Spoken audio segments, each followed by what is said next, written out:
The SpongeBob movie, Sponge on the Run, the junior novelization.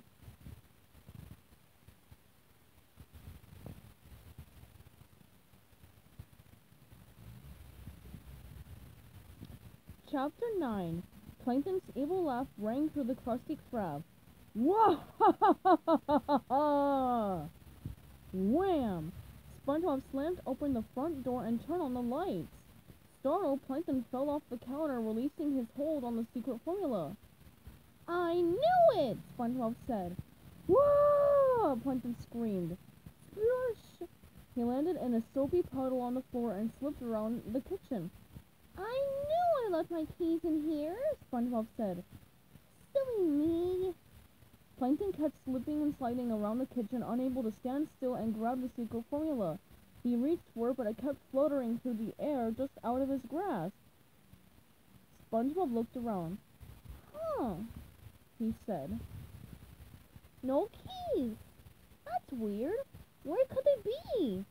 Plankton zipped past SpongeBob and ricocheted off the kitchen wall, screaming, "Ah! Keys, keys, keys!" SpongeBob muttered. Where are my keys? As SpongeBob searched the kitchen, Plankton zoomed all over, barely escaping serious injury. Where are those keys? SpongeBob repeated. Bonk! Plankton slammed into the mop bucket. Since it was on wheels, the impact sent it rolling across the floor and past the deep fryer, knocking both of its knobs into the high position. The grease in the fryer started to bubble. Keys, where are you? SpongeBob asked, still searching. Whap! Plankton crashed into a wall, knocking sharp knives loose. They plummeted straight toward him, and he dove out of the way at the last second. Whoa! He ran away from the knives, only to slip in another puddle and slide over to the caution wet floor sign. The angled side of the sign acted like a ramp, launching Plankton into the air and toward the secret formula. He grabbed it. Unfortunately, he landed in the potato slicer. Whirr!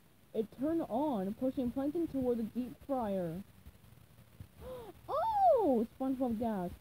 My keys were in my pocket the whole time! He held them up and jingled them, laughing. Good night again, Patty! He left without seeing the secret formula drifting into the sizzling hot fire grease. The formula burst into flame. Gone forever. Later that night, Plankton lay in his tiny bed in the chum bucket, recovering from his injuries. He tossed and turned, mumbling, Why? Why? Why? His wife Karen said, You've been asking that question for 20 years, Plankton. Plankton hopped out of bed. And I still don't have the answer. No matter how ingenious my evil plan's success always slips through my fingers. Why? It's pretty simple, Plankton, Karen said. But before she could give her husband the answer, he interrupted, continuing his tortured musing. When I was just a little lad, my parents taught me how to make chum, he said, pacing. Then he tripped, landing in a pile of chum. Plop! Covered in chum, he continued to speculate on the cause of his failure. They taught me how to cook with the chum, how to open my own restaurant, and the importance of keeping that restaurant growing regardless of how much plotting and scheming it took. But no matter what brilliant plan I came up with to steal the secret Krabby Patty formula, someone always stopped me. It's not who you think it is, Plankton, Karen interjected. It's crabs! Plankton fumed. No, said Karen. I'm sure of it, Plankton insisted. It's crabs! No, Karen said. Crabs is just the one inside your head, the one who always stops you. The one you should fear is SpongeBob SquarePants. Plankton stopped dead in his tracks, stunned. It is? Absolutely. It's SpongeBob who always ruins your plans. No way, Plankton said. Well, that's an interesting suggestion, Karen. Let me think a minute. So Plankton stood there in the chum bucket thinking. He remembered times when he tried to steal the secret Krabby Patty formula. He remembered a time when he tried to make off with the formula and gotten stuck on a balloon. Who was blowing up that balloon? SpongeBob. The sponge had plucked the formula out of Plankton's hand and locked it back in the vault. Plankton remembered another time when he disguised himself as a Krabby Patty and scurried across the floor of the Krusty Krab, but SpongeBob was doing an Irish dance and his foot stomped down, smashing Plankton in his disguise. Another time, Plankton had succeeded in opening the secret formula storage vault, only to find SpongeBob inside with a birthday cake and a brightly colored banner that read, "Happy Birthday, Plankton!" His mind went back to the time when he put explosives around the Krusty Krab to blow it up, but when he pushed down on the detonator plunger, he only succeeded in blowing up a balloon, which SpongeBob was sitting on. He stopped thinking and turned to his computer wave. "Karen, I just thought of something! All I have to do is get rid of SpongeBob, and the secret Krabby Patty formula is mine!"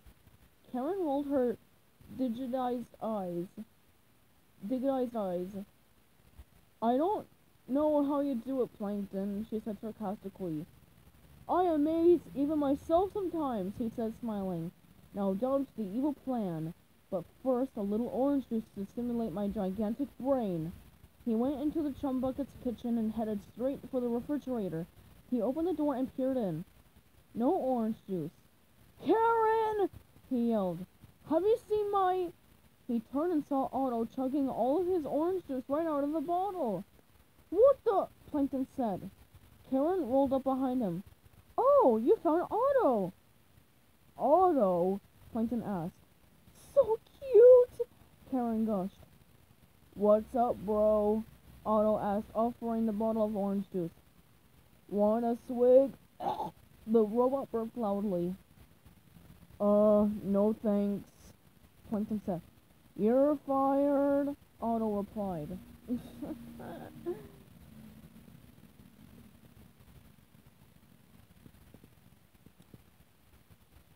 Stay tuned for Chapter 10, coming up soon.